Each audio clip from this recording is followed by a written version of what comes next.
So kita kembali Ustaz kepada pendidikan inta, mengenali Muhammad bin Abdul Wahab ini. Pada awal-awal tu nama dia tu belumlah keluar lagi. Ya, belum. Bila tu Ustaz rasanya pertama kali, dan buku-buku dia tu bila yang Ustaz jumpa buat pertama kali?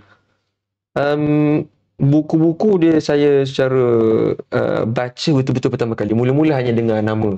Okay. Baca betul pertama kali adalah ketika berumur 12 dan 13 tahun.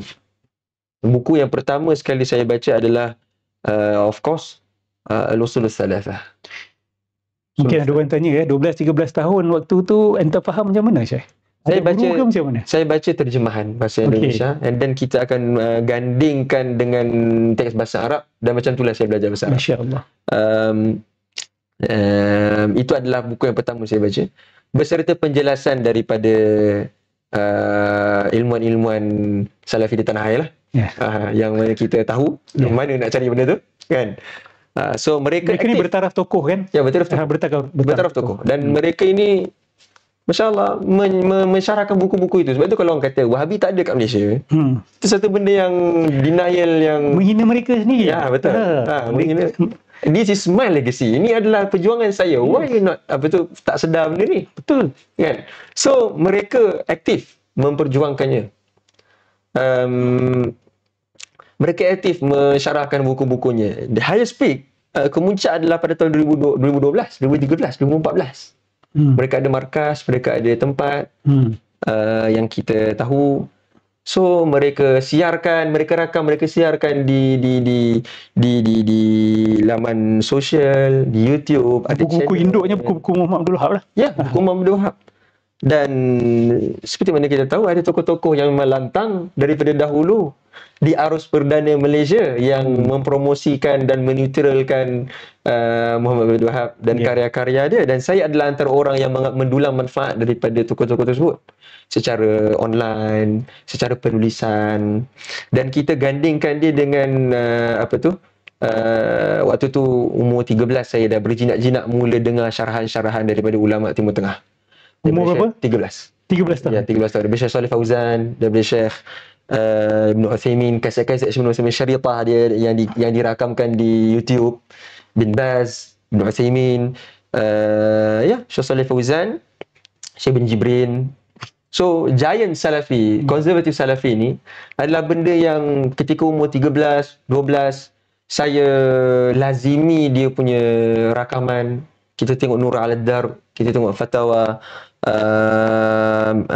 Al-Haram. Semua fatwa-fatwa tersebut menjawab persoalan-persoalan yang tengah hangat dan panas ketika itu. Hangat dan panas waktu zaman-zaman Al-Ahkam, Al-Fikrah.net. Waktu tu orang masih bergaduh lagi pasal Salafi, Wahabi. Hantar terus ke induknya Kita sebab ada komuniti-komuniti yang alhamdulillah saya bersyukur, saya friend dengan mula-mula kat Facebook lah, semua pembacaan di Facebook. Saya friend dengan orang yang ajak kepada pembacaan premier kepada tokoh Salafi konservatif sekarang, modern Wahhabism itu sendiri. So tokoh-tokoh moden lah, tokoh-tokoh moden Wahhabi. Wa ala ra'sihim Syekh Saleh Fauzan. Okey. Samahatul Walid Syekh Saleh Fauzan. So kita hormat dia sebagai seorang seorang senior, orang yang tua dalam Islam. Kan cumanya tidak ada yang maksum kecuali Rasulullah sallallahu alaihi wasallam. Dan hujah lebih tinggi daripada sesiapa pun, bahkan daripada kita sendiri pun. So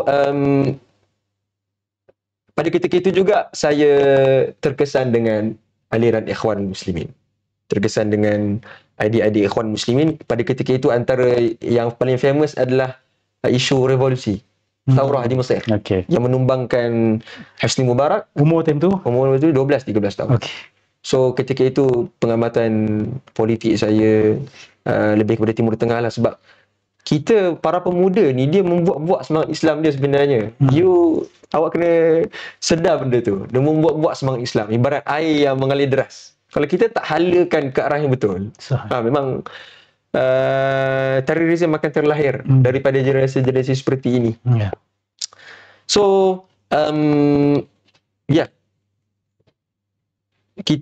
saya membaca buku Muhammad Abdul Wahab itu ketika umur 11, 12, 13, Al-Usul Al-Thalathah, dan antara yang mula juga adalah Al-Qawaidul Arba', Kashfus Syubhat. Ini tiga yang induk. Ini bukan cut and paste Ya. Bukan Google cut and paste kan? Bukan. Ni memang belajar baca. Memang baca. Dan waktu tu memang dah ada tokoh-tokoh yang syarah benda tu. Maksud dia faham konteks. Ya, memang ada tokoh yang faham yang syarah benda itu. Tetapi mungkin orang bertanya lah, kenapa pilih radikalisme juga waktu tu kan? Maksudnya kita faham benda tu, tapi kenapa pilih radikalisme? Kenapa tak nak bersama tafsiran modern Wahhabism yang lebih cair ketika itu, yang dah taat kepada pemerintah. Kalau anda boleh minta ni, kita tangguhkan dulu. Boleh. Kita sambung yang tadi dulu, nanti kita masuk ke sini. InsyaAllah. Silakan. InsyaAllah.